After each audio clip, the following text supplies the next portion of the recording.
Hello, everybody, and welcome. Thank you so much for logging into this panel as part of the 2021 NCSC Project Drawdown Conference. The title of this panel is End Climate Silence, Climate Communication in the Media and Beyond. My name is Genevieve Guenther. I am affiliate faculty at the Tishman Environment and Design Center at the New School and the founder and director of a volunteer organization called End Climate Silence, whose mission is to try to get the news media to talk about the climate crisis with the urgency it deserves. I'm trained as a Shakespeare scholar, but I now research climate communication and more broadly, the role of language in the politics of climate change. And we have an amazing panel today. I'm so happy that all of these illustrious people are joining us to speak to you about these issues. And I'm gonna have them introduce themselves to you. And why don't we go alphabetically? So Aruna, would you please start? Hi, everyone. It is so lovely to be part of NCSC's Project Drawdown and talking about ending climate silence. Quite fittingly, I am in the heart of Delhi, which is currently clouded in thick smog, and there are farmer protests at the city's doors. I'm an independent journalist. I also advise Amnesty on climate, and I've been writing about environment, climate, conflict, and also looking deeply into social inequality and divides. And that's been my work over the last decade. And I'm especially interested on how we could communicate the crisis across, also especially considering Global South communities who are deeply impacted right now. And it's a real pleasure to join all of you. Thank you, Aruna. Jeff, would you go next, please? Sure. So I'm Jeff Berardelli. I am a meteorologist and climate specialist with CBS News in New York. I've been a meteorologist my whole life, or my adult life. I decided a few years ago that climate change needed a boost in the media. I had some familiarity with New York. I had worked on and off for CBS News throughout the years, and I figured, let me just move to New York, get my climate degree from Columbia University, master's in climate and society, and see if I can convince CBS News and the rest of the media to, start covering climate change. And so I kind of planted myself at CBS News, and here I am on a day when we're about to have a big snowstorm, being both a meteorologist and wearing another hat, the climate hat, with you guys. Yes, I should just say that Jeff is probably going to have to drop off the call, leave the panel at some point before we're completely done, because he is going to be sent out into the field to cover the storm. So thanks, Jeff, for making time to be with us. Of course, my pleasure. And now let's move on to Katharine. Katharine, could you introduce yourself, please? My name is Katharine Hayhoe. I'm a climate scientist, and I represent kind of the other end of the spectrum. We climate scientists have been talking about the human impact on climate since the 1800s. But what we've realized is that just dumping more facts on people is not going to change more people's minds or spur more action than we already have. And so I spend a lot of my time now talking to people about what I think are the real issues today. How we think of climate change as a distant and far off issue, when in reality it's here and now. And we don't think there's anything we can do to fix it. Whereas in reality, of course, there are practical solutions that are available today. Thank you, Katharine. And now, Mark, could you introduce yourself, please? Sure, I'm Mark Hertsgaard. I'm the environment correspondent at The Nation magazine and also the co-founder and the executive director at Covering Climate Now. That's a global consortium of now more than 460 news outlets around the world, all of us committed to doing more and better coverage of the climate crisis. Our combined audience of all of our outlets, which I'm proud to say includes CBS News, is about 2 billion people. I personally have been covering the climate story since 1989, reporting from 25 different countries around the world and most of the United States, both in long form magazine pieces for the New Yorker and the Atlantic and Vanity Fair and others, and also in radio and TV for NPR and the BBC. And finally, as the author of books, including Earth Odyssey and Hot, Living Through the Next 50 Years on Earth. Thank you all. I'm really excited for this conversation, and I think we should start by assessing where we are right now. So let me begin with the journalists. Jeff, why don't you start because you're going to have to leave. But I want to ask you both, Jeff, Mark, and Aruna, how do you see the climate crisis currently being covered by the news media? And what does your work in particular bring to climate journalism as it's being practiced today? So Jeff, would you start, please?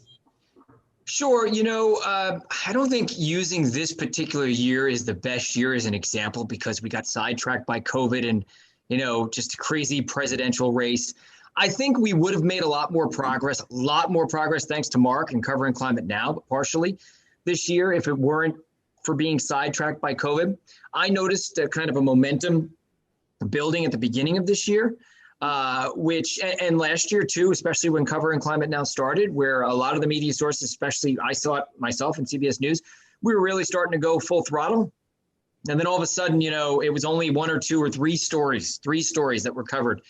But I'm already having conversations to get back into climate coverage right now. And they're serious about it. I've spoken to my bosses now that, hopefully things will be a little more normal soon. I think it's going to happen. I do think that has always been this groundswell of support within the ranks of media organizations. Just a matter of getting that to the top people. And at CBS, the top people do, in fact, care about climate change. So I'm certain that we'll be doing more of it. And we had been doing more of it over the past couple of years. Just bringing me in, as a climate specialist, with a recognition that sometimes I'd be connecting the dots between weather and climate, I think is a testament to the fact that media organizations realize that this is going to be an important issue. And obviously now that Biden is going to be taking over and it's going to be at the top of his agenda, it's going to be a political issue. And that helps, right? Because once it becomes a political issue, since the media always wants to cover politics, all of a sudden it becomes an everyday issue on television. The science isn't something that the media covers as much, but now that it's kind of crossing over into politics, I think we're going to see a lot more of it. That's my 2 cents. Thank you, Jeff. Mark, do you want to take this next? I was going to listen to Aruna first from India.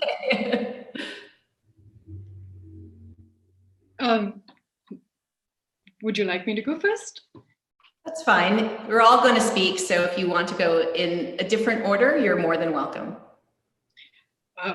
Mark has been really generous. I would like to frame this in a different context also of from where I'm sitting right now, climate is not the most important issue. And I think at the same time, it is, because it is cross-cutting with everything else that is going on. We're also, unfortunately, the media landscape is very much under threat. If you look at a lot of the major channels that exist, a lot of them are owned by oil and gas. You have Reliance Networks that owns, that has large amounts of stake in various different, if you're looking at regional newspapers or if you're looking at TV networks.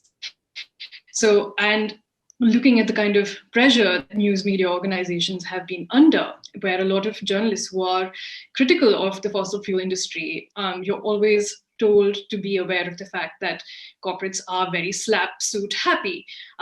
So it's something that you end up bracing for. And the few digital independent outlets that exist that do cover climate on the regular, or that cover the industry and that are critical, have been seeing a clamp down on the stories that they can do, or also on their funding and whether you can get for an investment or not, to see sustained interest in investigative stories and others going forward. Now, climate has been something that has been picking up, especially thanks to digital news outlets. And of course, the mainstream papers do cover it, but you're not necessarily seeing the IPCC 1.5 report on the front pages of, and especially if you're looking at these which are taking place right now. There were devastating floods. There was Cyclone Amphan. You had millions who were on the march during the lockdown. Many of them went home to see their homes being completely devastated by the cyclone. So you set off hundreds of kilometers on foot, braved extreme heat, braved extreme rain and floods to come back to this. And it is not it is not that much of a mainstream or political issue. It is there and it lurks, but it's also something though that has been gaining steam and over the last several years, where there is much more environmental consciousness, especially looking at the fact that these events have been on the rise. And now we're even seeing politicians blaming climate change for a lot of extreme weather events, but at the same time, there has been attribution, and I'm sure that's something that Katharine will speak to. But sometimes it is used as a band-aid to disguise serious misgovernance issues. So that's also been the hope, where there have been people's movements, and there have historically been environmental movements. The word tree hugger came from the Chipko movement, which is again something that originated in India. And there have been historic struggles against this. Now, I'm particularly interested for us to own that, and for media to own that, instead of pitting environment versus development, that as a very basic debate that continues to reign. Activists being targeted as anti-national or anti-development because they're questioning these projects. So I'm looking at how that will shift, the climate gaining currency, but also people being able to connect the dots. And we're seeing these movements rise. And I think that's where hope is, where the public is more increasingly aware of what's going on. And with cities like Chennai running out of water, it is now becoming a huge and mainstream issue. So I hear you both saying that part of the task for journalism is to connect the dots between the stories that journalists are already telling, the political stories, the stories about social movements and other political uprisings in India and the global South, and actually connect the dots between those stories, which are already appearing in the media, and the climate change that is influencing them, and in some cases, actually the center of the story, even if it's not mentioned. So perhaps when Katharine speaks about climate communication, we can come back to this issue of connecting the dots. But before then, Mark, can we hear from you? What do you think the state of climate journalism is right now? How is climate covered in the media? And how does your work intervene into those practices of climate journalism? Sure, thanks, Genevieve. I think what Aruna's comments illustrate a really important point here, which is that there is no one media. There is no one place that journalism, one description for all climate journalism. Partly because I spent so many of my years as a journalist overseas and then coming back to the United States, it was always very evident to me, and frankly quite frustrating as an American, to see how far behind the news media in the United States was on the climate story. This is going back to the 1990s, where by the time you had, say, the mid-1990s, if you went to any European capital, the conversation, nobody was disputing the climate science. You could have right of center governments, left of center governments, nobody argued about the science, and nobody in the media argued about the science. They argued about what do you do about it? Do you raise taxes? Do you impose regulations, etc.? But the US has long been very, very far behind on this. And so that's a big part of the reason, frankly, that we formed Covering Climate Now, basically 2 years ago, was because the climate silence was still pervasive inside the United States. That said, I think climate silence has now been broken. I think that happened in 2019. Partly through the efforts of Covering Climate Now, but frankly, I think much more because of some of the social movements, as Aruna was saying. Greta Thunberg in particular galvanized this worldwide movement of young people. But let's remember, why do we know about Greta? We know about Greta because a BBC reporter happened to be walking by her outside of the Swedish parliament one day and thought, when she was on her strike, a little lonely girl by herself, and said, that's kind of interesting. Let me do a story about that. And that story blew up. And suddenly you had 70,000 kids in Australia going on climate strike, because the BBC is obviously a big outlet in Australia. So we must remember that politics and social change is a dance between political actors, the media, and scientists, and everyone in the society. And we, as the media, are kind of I wouldn't say the orchestrators of that dance, but maybe we provide the musical soundtrack to it. So I think that it's very important that we have broken the climate silence. I agree with Jeff Berardelli that 2020, I think, would have been a much bigger year on climate journalism had COVID not intervened.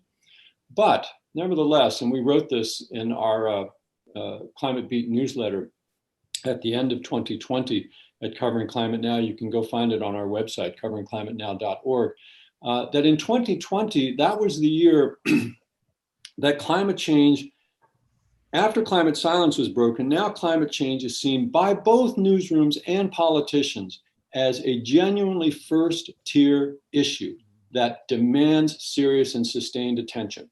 So that you saw that in the presidential debates, that for the first time, very mainstream journalists like Chris Wallace at Fox, like Susan Page at USA Today, you don't get more inside the beltway than people like that. And yet when they were moderating those presidential and vice presidential debates, they felt compelled to ask questions about climate change. Were they good questions? Not terribly, but it got better as the debates went on. And so in same way with the coverage of the record extreme weather events this year. The early part of that, covering the storms, was pretty bad, frankly, especially at the networks. They regularly failed to mention that climate change was driving these events. They got hammered on it, partly by people like End Climate Silence, partly by Media Matters, partly by Covering Climate Now and others. And to their credit, I still have the scars, by the way. I don't know if you can see them, but I still, yeah. Well, you've always been great, Jeff. You've always been great. There's never been a problem. I'm not talking about Jeff here. I'm not going to name names, but the point is that by the time the networks were covering the California wildfires, which is just in September, they were pretty bad in August on the storms. By September, there had been a measured, and Media Matters has the data on this, much better at saying that these wildfires are connected to climate change. So I see improvement. Is there still a long ways to go? Yes, there is still a very long ways to go. But the main thing is that we have to get our colleagues to understand that every beat in the newsroom, in every newsroom, is a climate beat. That climate change is part of every story. And that's what we're going to be working on at Covering Climate Now. And the second thing, and again, we wrote this in our year-end Climate Beat newsletter, is that I think it's time for journalists, again, in accordance with the science, and I'll be very interested to hear what Katharine says about this, but the Secretary General of the United Nations is urging governments to declare a state of climate emergency. Why don't we turn to you now, Katharine, and why don't you tell us what you see as the kind of most common approach to climate communication and how your approach draws on that, but also differs from it? Well, first of all, what Jeff and Aruna said is perfectly accurate. According to the Media and Climate Change Observatory, which tracks mentions of climate change in the media, we had an all-time high from about 2008 to 2010. After that, it dipped. But the beginning of 2020, with the Australian bushfires and many other impacts around the world, media coverage was back up to the all-time high in the US, in India, in Europe, in Asia, and beyond. So that was happening, and then COVID hit. And of course, all of our attention has just been laser focused on the health impacts, on the economic impacts, on the human impacts of COVID. I think that's taught us something very important about climate change, though. And it is this: climate change is not only an environmental issue as it is often painted in the media. So most media stories about climate change up until now, as Mark pointed out, have been science stories. The images have featured icebergs and polar bears and graphs of data. And as a result, it's continued the myth that climate change is an environmental or a science issue. So if you are a scientist or an environmentalist, then you care about it. But if you're not, then it's just not your thing. And that's a much bigger problem than climate denial. Because around the world, starting with the US, in the US, about 15% of people deny the science in the US, just 15%. And then every other country in the world has a share of that, but it's less than 15%. So the problem is not science denial. The problem is we don't think it matters to us. And that's because we don't see a lot of coverage. In the United States, only 25% of people in the US see a news article in any media about climate change at least once a week. we don't see any news coverage about how it affects us. How does climate change affect our food, our water, the air that we breathe, our risk of infectious diseases and our health? How does air pollution interact with that? How does it affect the economy, national security? Climate change is an everything issue. And moving forward, it needs to be part of everything, not just shoved into the science and environment niche. That's exactly right. And I think that shift of perspective to see the climate crisis as an everything issue that's already emerging in the stories that are being told by journalists on every beat will make all the difference in the world. Because it is true that coverage compared to historical norms has been, at record highs. But looking at coverage overall, it's still such a small fraction of the stories we tell. And although the flagship broadcast news programs, the ones that air at prime time, did do a pretty good job generally talking about the connections between climate caused droughts and the wildfires in California. Our research at End Climate Silence has shown that their coverage of hurricanes subsequently over the past 3 months has almost never mentioned the role of climate change in those storms, even when they specifically describe the effects of global warming on hurricanes, such as, producing intensification or rapid intensification. So I think it's in part because they do think of climate change as a science story. So they don't assume that they should mention it in these other stories that they're already reporting. It doesn't even require another journalist or more airtime. They just need to bring it in and connect the dots. But it's also the case that, of course, I think they still worry to some extent that even mentioning climate change would seem perhaps activist or seem as if they were displaying liberal bias, because of course the science has been so successfully politicized by the right wing. So that kind of leads into my second question, which I would like to start with Mark. What are some of the cultural or institutional or political challenges to getting the news media to cover climate change as a climate emergency, and even to declare, along with scientists and officials at the UN, that it is indeed a climate emergency and that we have to start treating it as such and mobilizing our politics to transform our energy system so that we can have a near or net zero economy? Mark, could you speak to that, please? Sure. This is one of the problems we're working on very assiduously at Covering Climate Now. Why is it that newsrooms are not able to take those extra steps? And it's been very interesting to be in close dialogue with them about this, because in some cases, it really is just a lack of knowledge. And one thing that I think people outside the media need to understand is that pretty much every newsroom, certainly in the United States media and most overseas media that I'm working with as well, we've all been shrunk. The business model is collapsing. The revenues just are not there anymore. And those of you who are watching this, please pay for the news that you get. Please pay for journalism. If you don't pay for journalism, you get what you get. And so as a result of those revenues collapsing, because so many people now think that you look in this little screen and the news is free. Because of that, staffs are shrinking. And so even before COVID came on, most journalists that I knew were working at least 1.5 or 2 newsroom jobs. I'm not talking about outside the newsroom, compared to what they would have been doing 2 years ago. What I see when I look around my colleagues now at the end of 2020, when we're taping this broadcast, is exhaustion. They were doing 1.5 to 2 jobs before COVID hit, and then COVID came along. But I also see that we rose to the challenge under COVID, and we remembered our civic responsibility to inform the public and to hold the powerful accountable and to call out misinformation, including from inside the White House. And I think that's a very important thing going forward. To help newsrooms do better on the climate story. So part of it really is just a lack of confidence. And that may be very hard for people in this world to understand, because it seems so obvious that climate change is what it is and that the science is so clear. And yet I'm thinking of an individual who's a leading reporter in Texas, a big TV station in Texas. And I'm sure Katharine probably knows him. And he's been great, but he's talking about how his colleagues throughout the news business, it's not that they're bought off by big oil or anything like that, but they're, or even the idea that, oh, this is, you must be a liberal if you're talking about climate change.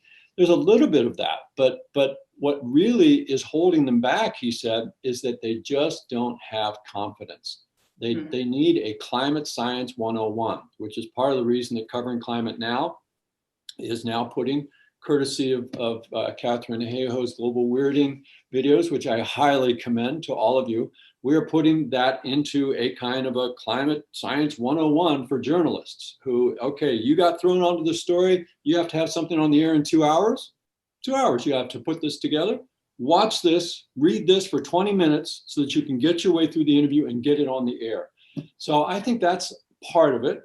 And the other part of it is still the political overhang, but that's going to change with Biden in power. Biden is going to be talking, Jeff mentioned this earlier, Biden and the Biden administration are going to be talking about climate change a lot. And once that happens, that gives newsrooms the, we call it a news peg, but basically the excuse to be talking about climate change. And I think once that happens, the political debate will change entirely in the United States, because there's only so long that the deniers can only get away with their position as long as it's not put out into the open and they're forced to defend it. So people say, oh, nothing's going to happen in Congress because the Republicans are going to control the Senate. Well, okay, let's see. Make them own that. Make them defend climate denial when 71% of the public, including most of Republicans under the age of 40, want climate action. And that will be a story, believe me, that the media will be happy to do. Aruna, do you agree with that? That now that we have in the United States a climate champion as a president, that this will shift the journalism landscape in the United States? And if so, or if not, how do you think that would affect climate journalism more broadly across the global South and the world? I think it's always been interesting because the United States has a lot more journalists who can count climate as a full-time beat. And I agree with what Mark spoke about in terms of journalists being really, really stretched. I don't know, especially, and everyone is spurred on by the Biden victory. And I think that's something that can definitely help the needle shift in terms of interest. But again, looking at it from a lens of the fact that we are seeing not just greater centralization of news, but we're also seeing a greater shift or dependence on international and US media to cover what is happening in the rest of the world, as a very dramatic shift occurs on ground, both in the US and outside, where you're having regional news bureaus shut down. You have regional news outlets where you're having bureaus being emptied out. So for extremely large parts of the heartland, you have no news coming out. And many of these are industrial districts, mining districts, places where pipelines are being set up or where people are being displaced, may not have a full-time reporter at all for major news networks.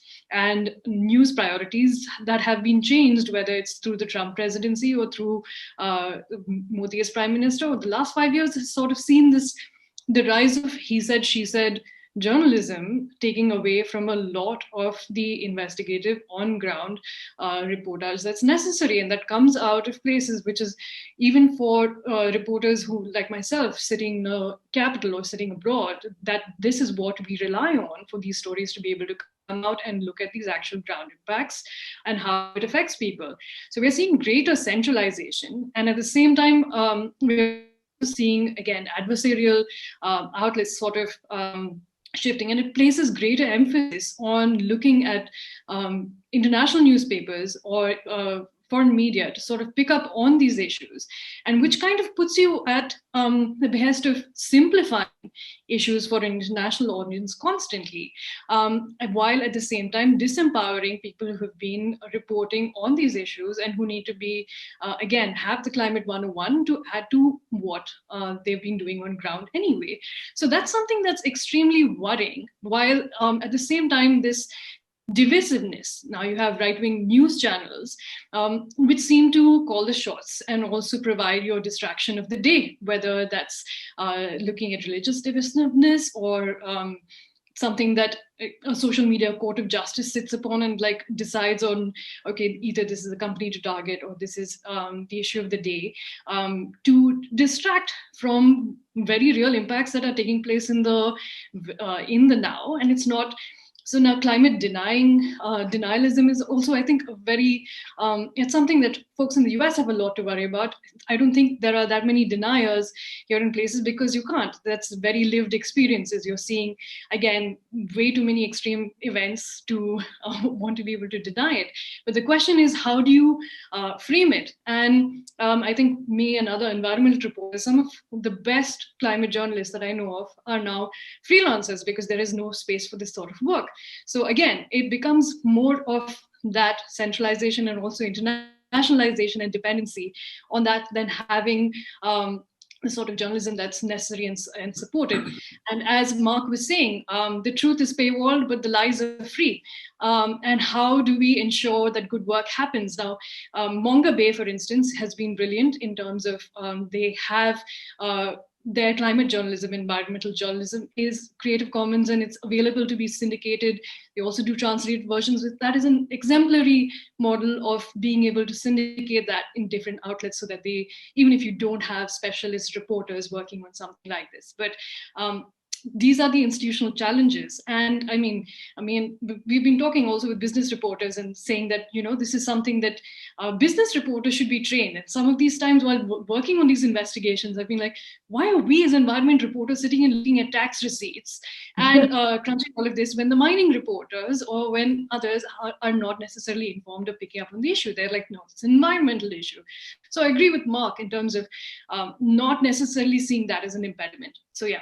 Well, I wonder then if there is a way to somehow institutionalize some sort of collaboration between scientists who are interested in communicating climate change in public discourse and these journalists, especially these flagship journalists in flagship outlets who don't necessarily think of themselves as environment or science reporters. Mark, I wonder if there's a way to organize this. I mean, Katharine's work is absolutely crucial, but of course, in-person connections are also very powerful. So it's already happening, I would say. Until this panel, but I didn't realize that there needed to be this kind of linking up of scientists and journalists. I had always sort of assumed that this information was out there and circulating freely and was able to be just engaged by anyone who needed it. But perhaps there does need to be maybe a year or 18 months of a sort of program, kind of triage to get climate scientists talking to journalists directly who aren't considered to be, you know, climate or environment journalists. What do you think?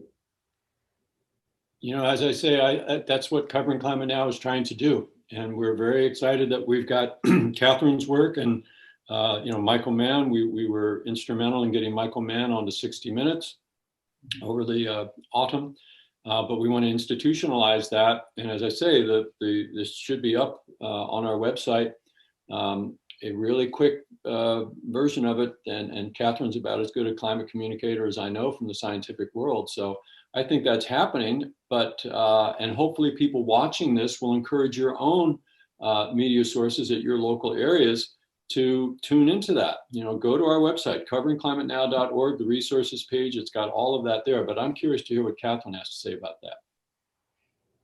I would say absolutely, and people have already been recognizing this. So, for example, there's a program called Climate Matters that is based in the US that has specifically focused on broadcast meteorologists like Jeff to make sure that they have all of the information. When I say information, they even make customized graphics for them to put on TV so that when people are watching their 2, 3, 4 minute weather segment, they get a dose of climate information too.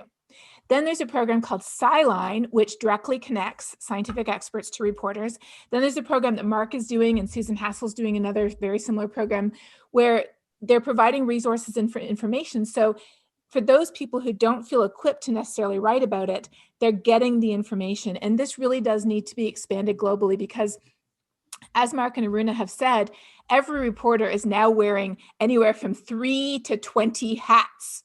They do not have time to go back and get a master's degree like Jeff did in climate science so that they can be an expert. They need those resources to be available and accessible. And I think that we're very much starting to get to that place, but there's a lot more that could be done in that area, and it's absolutely essential. So if anybody's listening who's a funder of any type, I would definitely look for organizations that help the media connect to information on climate change so that people who normally write the local beat, the business beat, the finance beat, the security beat, the mining beat, people who normally write those stories can pick up what they need to know so that their stories can never fail to mention climate whenever it's relevant.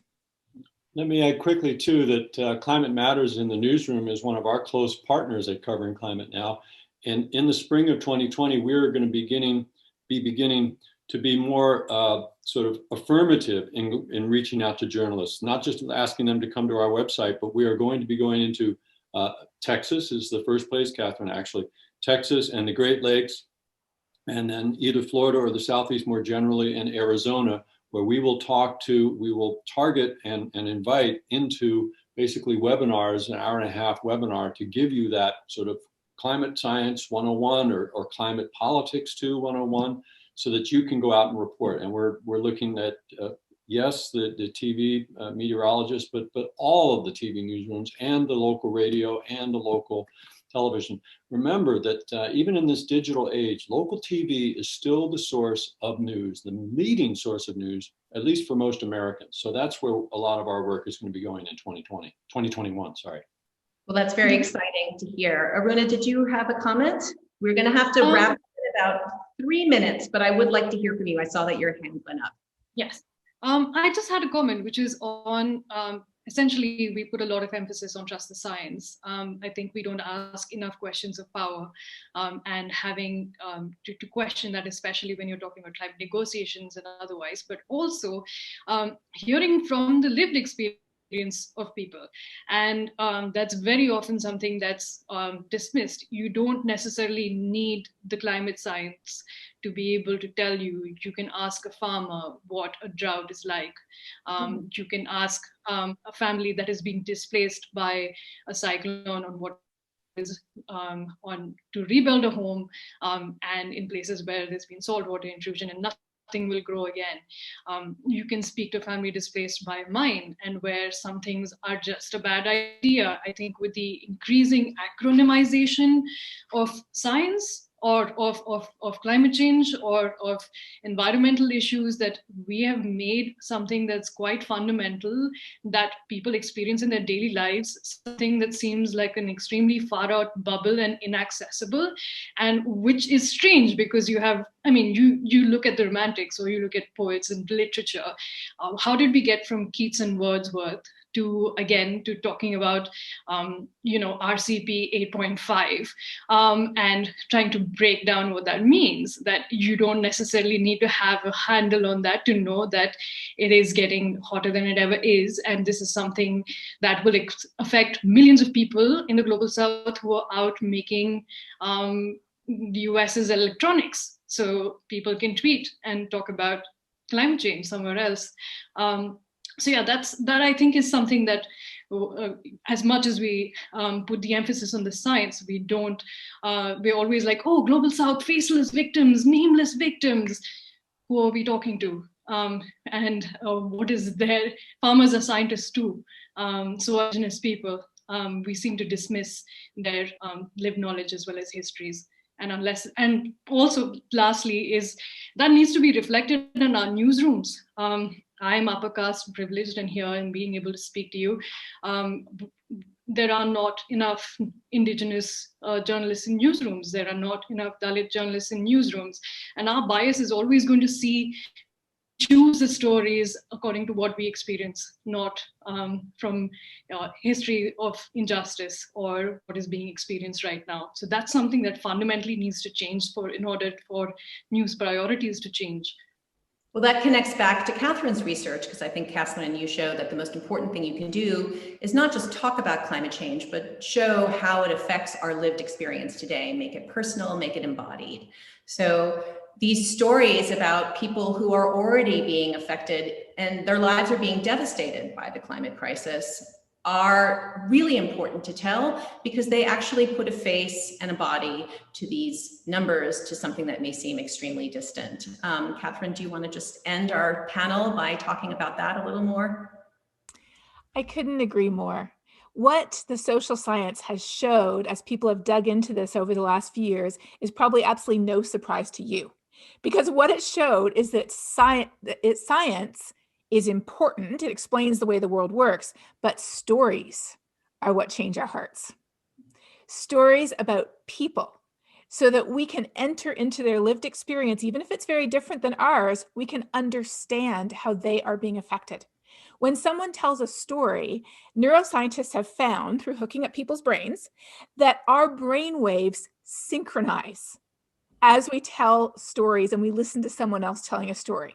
So you could read an entire IPCC report, and I would guarantee your brainwaves would rarely, if ever, synchronize with the authors of the report. But if you listen to a story about how climate change is affecting us, that just bypasses a lot of our filters, a lot of our defense mechanisms, and hits us right here where it matters. And when it all comes down to it, it isn't about accepting the science. Just about everybody agrees that gravity is real and climate is changing. It's about understanding that it matters to every single one of us here and now because of who we already are. And acting on climate is not somehow foreign to who we are. It actually makes us, or has the potential to make us, an even more genuine and authentic version of who we already are and what we already care about today. Well, I can't think of a better note to end this panel on. Thank you to all three of our speakers, and also to the fourth one who's out there in the field now, Katharine, Mark, and Aruna. This has been wonderful. Thank you so much for joining us today. Thank you. Thank you so much.